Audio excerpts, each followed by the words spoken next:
aspecto. Es muy importante y muy valiosa la opinión que él tiene, ya que ha sido uno de los pioneros en el establecimiento, la creación del análisis de muestras estándar para estandarizar metodologías en todo el país. Ok, muchas gracias por el comentario, Adán. Voy a hablar brevemente, esta es una presentación mucho más larga, está ahí, ustedes se la pueden pedir a la gente de SICASA, se la dejé entera. La siguiente, por favor. Primero que nada, existen dos tipos de análisis desde el punto de vista de la interpretación. La siguiente, por favor. Existe un análisis químico que mide, y este es el único que realmente podemos interpretar hoy día con mucha certeza, son las características asociadas a la fertilidad del suelo. Esto nos da una idea, tal como dice la pantalla, muy general de cuál es la fertilidad que guarda un suelo determinado, pero no nos indican, esto lo quiero señalar claramente, no nos indican la cantidad de un nutriente que está disponible en el sistema. Y estas yo las voy a llamar las variables químicas que tienen interpretación directa. Y para su interpretación, lo único que necesitamos son tablas, producto de la experiencia que se ha obtenido a lo largo de muchos años desde que se practica el análisis químico de suelos. Existe un segundo grupo que son indicadores de disponibilidad. Y en México, desgraciadamente, no tenemos la metodología como la tienen nuestros vecinos del norte, que a lo largo de 150 años desde la creación de lo que se llaman los Land-Grant College, se han venido acumulando datos que a ellos les permiten. Pero alguien lo señaló ayer con mucha justeza, que en México los planes cambian cada cierto número de años y no se le dio continuidad o no se hicieron las cosas bien. Por lo tanto, nosotros no disponemos de la información necesaria, que se llama la calibración específica, para poder hacer esto. Entonces, ¿qué es lo que hemos hecho? Lo que hemos hecho es tomar los datos de nuestros primos del norte y aplicarlos a nuestra condición. Pero ni los suelos, ni los climas, ni los rendimientos, señores, en los cuales fueron creadas esos estándares, son los que nosotros tenemos aquí en el país. ¿Ya? Entonces, la siguiente, por favor. Entonces, veamos primero aquellos análisis que nos dan un panorama sobre la fertilidad. Solamente se los voy a mencionar. Ya les dije que para eso lo único que necesitamos es tener tablas. Cada uno de ustedes que quiera entenderlo se mete o en internet o en un libro y hace un folder con toda esa información para poder interpretar los siguientes análisis químicos. La siguiente, por favor. El pH en la China, en Uruguay, en Australia, de 7 es neutro y es en cualquier parte del mundo. Pero 4 partes por millón de fósforo, si no te dicen ni con qué método fue hecho, no nos indican absolutamente nada. Segundo, las mismas 4 partes por millón de fósforo pueden ser suficientes, algo se está acoplando aquí, ¿sí? Pueden ser suficientes para producir 2.5 toneladas de maíz, pero no son suficientes para producir 10 toneladas de maíz. Entonces existe una relación entre la interpretación de ese valor que me da el análisis químico, si es que supiéramos cómo hacerlo bien, ¿sí?, y lo que tenemos. Ya les dije, lo que hemos hecho para poder interpretar o conocer estas cosas es tomar datos prestados de otra naturaleza. La conductividad eléctrica, que nos da una idea de la salinidad, necesitamos una tabla. La materia orgánica, también, ya les dije que en México, en términos generales, la concentración de materia era bajísima, y les di un ejemplo de aquí, de este municipio de Zapopan, donde los valores iban entre 1.4 y creo que el más alto era 1.66% de materia orgánica, lo cual es desastrosamente bajo, ¿ya? La relación, el nitrógeno ese nitrógeno total que se hace en los análisis de caracterización de la fertilidad no tiene ninguna relación con la disponibilidad de nitrógeno que tienen los sistemas. En Estados Unidos, ¿qué es lo que hacen ellos? Ellos barrenan hasta 90 centímetros, a veces hasta 1,60 m, y hacen análisis del nitrógeno nítrico que está disponible, pero nosotros no vamos a andar barrenando a 1,60 m si no tenemos los instrumentos adecuados para ello. Y como digo, en las planicies de Kansas o de Iowa esto se puede hacer, ¿entiendes? Pero no se puede hacer en terrenos de 20-50% dependientes. Bien, de aquí podemos extraer, también podemos determinar el carbono. En el fondo, cuando yo digo carbono, me estoy refiriendo a la materia orgánica. Existe un factor que me permite transformar el carbono, que es lo que medimos en materia orgánica. Ese factor es 1.724. ¿Por qué usamos ese factor? Porque el 58% de la materia húmica es carbono, pero es la materia húmica. Cuando nosotros tenemos otros tipos de materiales, a lo mejor esa relación de transformación no es la más correcta. Podemos calcular la relación carbono-nitrógeno, que nos da una idea de la facilidad con que se mineraliza un sistema. Podemos calcular la textura. Yo les diría, no vale la pena hacer análisis texturales todos los años. ¿Por qué? Porque la textura cambia en millones de años, no cambia de la noche a la mañana, no es como la concentración de nitrato en el suelo. La capacidad de intercambio catiónico yo no lo haría en un sistema, preferiría saber qué tipo de minerales hay ahí, arcillosos por supuesto, y eso lo obtengo de un mapa de suelo. El porcentaje de saturación de bases, el aluminio extraíble, la acidez extraíble, la concentración de carbonato de calcio, el porcentaje son intercambiables, en fin, una serie de otros valores que pueden ser interpretados directamente a partir de tablas, producto de la experiencia empírica que se ha logrado a través del mundo. La siguiente, por favor. La siguiente. Pasa varias porque no me voy a detener en ellas. La siguiente, por favor. Otra más. ¿Cuánto? 3. Ya, siguiente. Por eso. La siguiente. Ok, otra más. Otra más. Ok. No, una menos. Okay. Los análisis químicos que no tienen interpretación directa. Estos son los que me dan una idea de la disponibilidad del sistema. Todos estos requieren de una calibración. ¿Qué quiere decir calibración?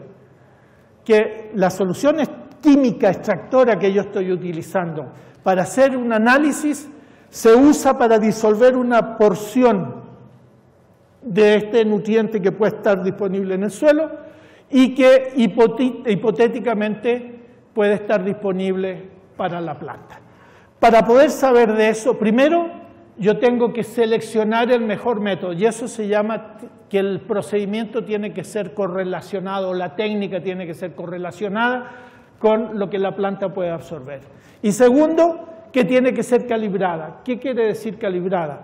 Que me dé una idea del nivel de nutrientes que puede absorber el cultivo en función del valor del sistema. Y ya les decía que lo que puede absorber una planta de maíz como esa de ahí va a depender de la producción que nosotros esperemos, ¿sí? No es la demanda que impone el cultivo, igual si yo produzco 2 toneladas de grano que si yo produzco 10 toneladas de grano. ¿A dónde va esto? Que podemos confiar en otros procedimientos,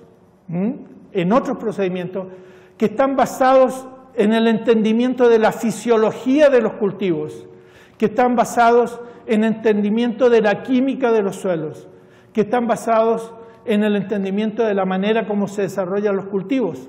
Yo les puedo decir, para el ejemplo que les acabo de poner, que para producir 10 toneladas de maíz, yo necesito tener una biomasa de 20 toneladas aproximadamente, son valores así sacados de la cabeza, pero que son reales, ¿sí? Y que para tener 20 toneladas de materia seca, yo necesito meter dentro de la planta 200 kilos de nitrógeno. Porque como nosotros necesitamos un cierto número de células rojas en nuestra sangre, el cultivo de maíz requiere tener una concentración de nitrógeno que se llama el requerimiento interno de nitrógeno. Estas son las ideas que nosotros no hemos asimilado. Durante años yo di clases en Villadiego tratando de enseñarle a la gente del FIRA esta nueva forma de interpretar las necesidades nutrimentales para evitar la contaminación, para no hacer gastar a los productores mucho más. Entonces, por el hecho de que no tenemos esta información aquí en México, lo mejor que podemos hacer son aproximaciones. Y cada uno de nosotros tiene que buscar la manera. En otro momento yo con mucho gusto les puedo enseñar cómo hacerlo, ¿sí? Yo no cobro, así que eso es una ventaja, ¿sí? De cómo hacer para entender el sistema, cómo funciona. ¿Por qué 3 partes por millón de fósforo Olsen son suficientes para producir 2 toneladas de maíz, pero no son suficientes para producir 10 toneladas? ¿Por qué? Porque hay una relación de racionalidad detrás de todo lo que yo le estoy diciendo. Ahí lo dejo porque me dio estrés. Muchas gracias. Pues hay mucho de qué hablar sobre este tema y la relación que tienen estas metodologías para evaluar todos esos componentes que hay en el suelo. Doctor, tenemos una variedad de preguntas, no se pudo Resúmalas. Fue medio difícil resumirlas, pero vamos a ver, hay unas preguntas, vamos a ver si las unimos. ¿Le parece a usted correcto los primeros 2 años incorporar el 100% de los esquilmos con arado de vertedera y posteriormente manejar el sistema de labranza mínima? Yo diría que depende de las condiciones del productor, pero me gusta la alternativa, ¿sí? Yo creo que tenemos que irnos aproximando lentamente a dejar la totalidad de los residuos, sobre todo si la concentración de materia orgánica no es muy alta, de alguna manera tenemos que incorporar estos residuos al sistema. Entonces, no me disgusta, y esto lo digo en términos personales, la posibilidad de hacer lo que se pregunta. ¿Y qué opina sobre la aplicación de estiércoles de manera directa? No, ahí sí que no concuerdo, porque si lo hacen como ha ocurrido en La Laguna, ¿entiendes tú?, donde hay aplicaciones de hasta 200 toneladas de estiércol fresco. Lo que pasa es que se produce una cantidad de nitratos impresionante. En La Laguna hemos encontrado pozos con hasta 200 partes por millón de nitrógeno nítrico, cuando el límite para el consumo humano son 10 partes por millón de nitrógeno nítrico y para consumo animal son 40 partes por millón. Entonces, lo que puede ocurrir al incorporar esto es que estemos contaminando los mantos freáticos. Además de eso, en algunos tipos de cultivos se puede producir una fermentación, la temperatura va a aumentar y podemos incluso llegar a matar las semillas. Tenemos que tener cuidado con ello. Uniendo esta pregunta, otra que le preguntan, ¿qué es mayor beneficio para la fertilidad del suelo? ¿Incorporarla al suelo con un barbecho o dejando el rastrojo en la superficie? Evidentemente que incorporarla tiene sus ventajas, pero también tiene un montón de desventajas, ¿sí? Y eso es lo que habría que valorar en un momento determinado. El hecho de incorporarla significa que nosotros estamos incrementando más rápidamente la concentración de nutrientes, probablemente la cantidad de humus, etcétera, etcétera. Si yo la dejo en la superficie, el tiempo de transformación es mucho más largo. Nosotros lo hemos medido eso utilizando unas bolsitas de plástico, son mallas de plástico, y hemos visto cuánto se demora si nosotros dejamos los residuos en la superficie y cuánto se demora cuando lo incorporamos. Y evidentemente que incorporado la transformación es mucho más rápida, ¿sí? Pero incorporarlo significa mover el suelo. Y si yo estoy en una pendiente de 20%, evidentemente que no lo recomendaría por nada del mundo. En una superficie plana es una alternativa. Otra pregunta es que dice, en el Bajío de Guanajuato no hay rotación de cultivo en labranza cero o labranza de conservación. Necesitamos trabajar en ello por parte de ustedes, los investigadores, para encontrar un cultivo rotativo que no sea gramínea y se adapte al clima local. Bueno, evidentemente, yo creo que el mensaje va para mis colegas del INIFAP en Celaya, ¿ya? Que son O los de mismo, bueno, los de Villadiego tienen intereses más comerciales que de investigación, por eso mencioné la estación experimental de Celaya, del INIFAP, y de hecho se ha estado trabajando, y yo creo que sí hay rotación, yo he visto, qué sé yo, alfalfa maíz, alfalfa sorgo, en muchos lugares del Bajío, pero hay que hacer más investigación al respecto. Otra pregunta es, ¿qué acciones se deben seguir para aumentar la superficie bajo agricultura de conservación ante la renuencia de gran parte de los productores para llevarla a la práctica? Qué bueno, esa pregunta me gusta. Nosotros hicimos un trabajo, un grupo de gente que está relacionado con bioenergía fundamentalmente para una institución financiera internacional. Y la propuesta que nosotros dimos para esto es que, ayer la dijo Paul Arlacchi también, es que se formaran cooperativas.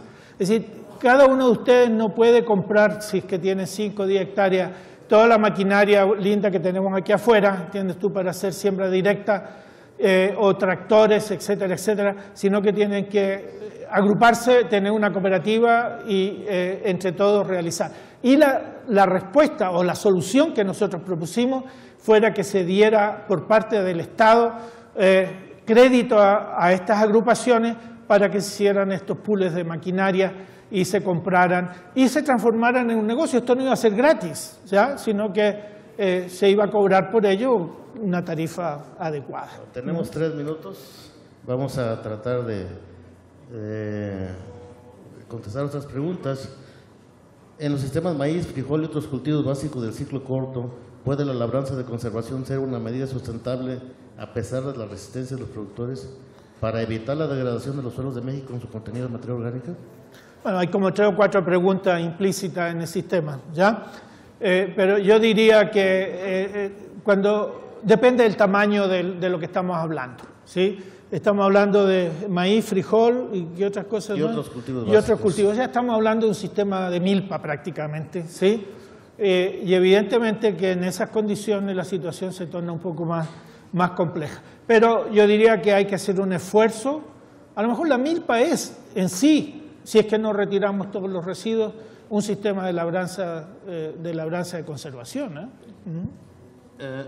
Para no dejar fuera lo de los húmicos, la aplicación de ácidos húmicos o fúlvicos de extracción de leonardita, ¿en qué grado sustituyen la aplicación de estiércoles y cuáles pueden en sí ser las desventajas o ventajas? Yo diría que la primera sustitución es la plata que sale del bolsillo, ¿ya? Que me perdone si aquí hay colegas que venden ácido húmico y ácido fúlvico. Hay alguna experiencia, en lo personal he visto una, la que más me impresionó fue con cilantro en Chihuahua. Ustedes saben que nosotros exportamos cilantro, ¿ya?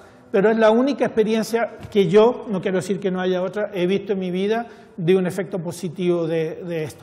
Conozco agricultores que inyectan ácido húmico, ¿entiendes tú?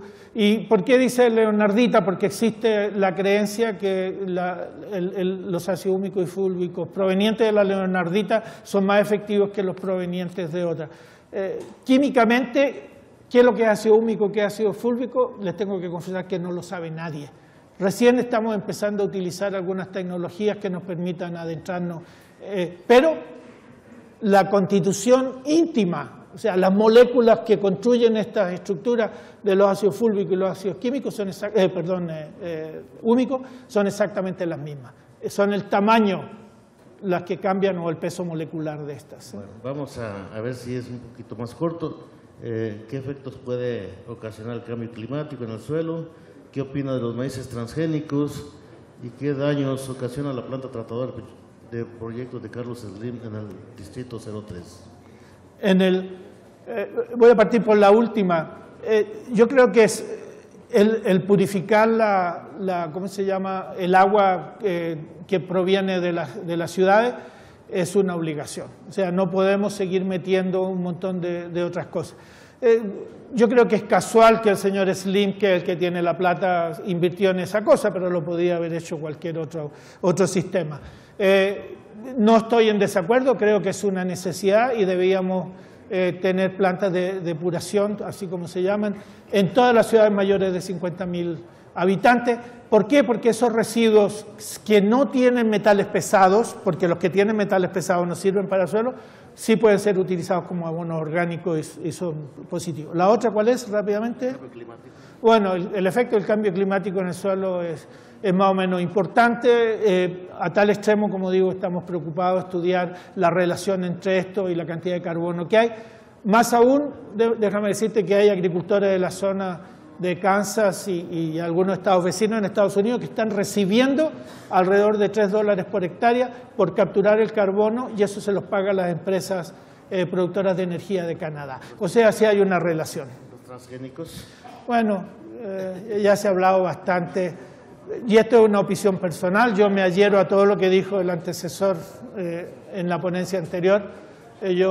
Hay efectos colaterales y no me gusta la idea de estarme alimentando con Bacillus thuringiensis o con otras cosas. Eso sería todo. Pues esperamos haber contestado a todas las preguntas. Le agradecemos al doctor Jorge Echevers Barra su presentación y vamos a despedirlo con un aplauso.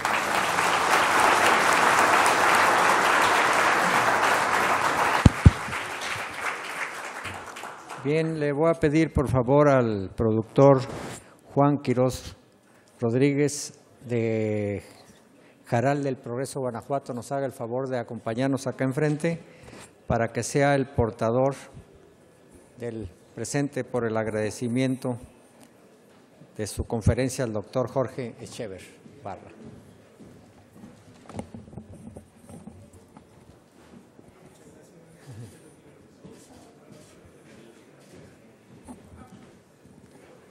La foto.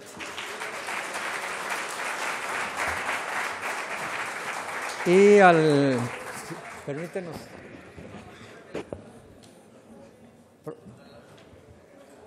Juan, por favor, no te nos retires. El ingeniero Héctor Velázquez González, no, Guizar, perdón, que es agroconsultor del área de Tuxpan, también, por favor.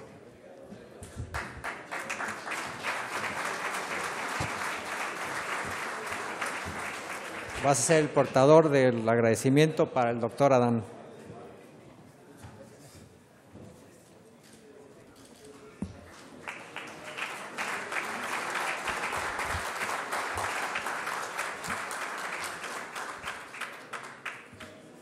Ahora sí, para estirar las piernas vamos a hacer un receso, es acá en los naranjos donde va a estar el coffee break.